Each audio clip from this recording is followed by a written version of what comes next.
అంటే చాలు అది మెరుపుల ప్రపంచం లేదా రంగుల ప్రపంచం అంటూ ఉంటారు. సినిమాలో హీరోయిన్స్ లేదా హీరోలు ధరించే బట్టలు, బంగారం కూడా అలా కెమెరాలకి చూడ్డానికి బాగుండేలా తయారు చేస్తారు. అయితే సినిమా ఇండస్ట్రీలో కొన్నిసార్లు రియల్ బంగారాన్ని కూడా వాడిన సందర్భాలు ఉన్నాయి.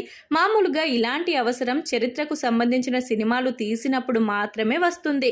కమర్షియల్ లేదా మాస్ సినిమాలకు అవసరం పడదు. మరి అలా రియల్ బంగారంతో షూట్ చేసిన సినిమాలు ఏంటి? వాటి కోసం ఎన్ని కోట్ల రూపాయలను ఖర్చు పెట్టారు అనే విషయాలను ఇప్పుడు తెలుసుకుందాం.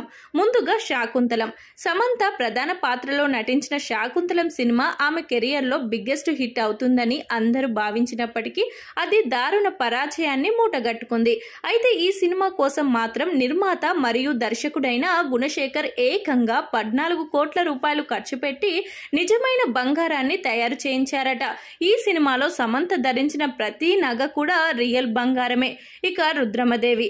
రానా మరియు అనుష్క ప్రధాన పాత్రలో నటించిన రుద్రమదేవి సినిమా కోసం కూడా దర్శకుడు గుణశేఖర్ ఇలాగే చేశారు. ఈ చిత్రంలో అనుష్క ధరించిన నగలన్నీ కూడా ఒరిజినల్ బంగారమే కావడం విశేషం. ఈ సినిమాలో అది వర్కౌట్ అయ్యింది అని ఒకే ఒక్క కారణంతో శాకుంతలం సినిమాలో కూడా మరోమారు ఆ ప్రయోగం చేశారు డైరెక్టర్.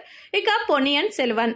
మణిరత్నం దర్శకత్వంలో వచ్చిన ఈ భారీ హిస్టారికల్ మూవీ పొన్నియిన్ సెల్వన్ ఈ సినిమాలో చాలా పెద్ద స్టార్ కాస్టింగ్ ఉండడం విశేషం. అయితే ఈ సినిమాలో నటించిన త్రిష మరియు ఐశ్వర్యరాయ్ ధరించిన నగలు మొత్తం ఎన్నో కోట్ల రూపాయలు ఖర్చు పెట్టి మరీ ఒరిజినల్ బంగారంతో చేయించారట.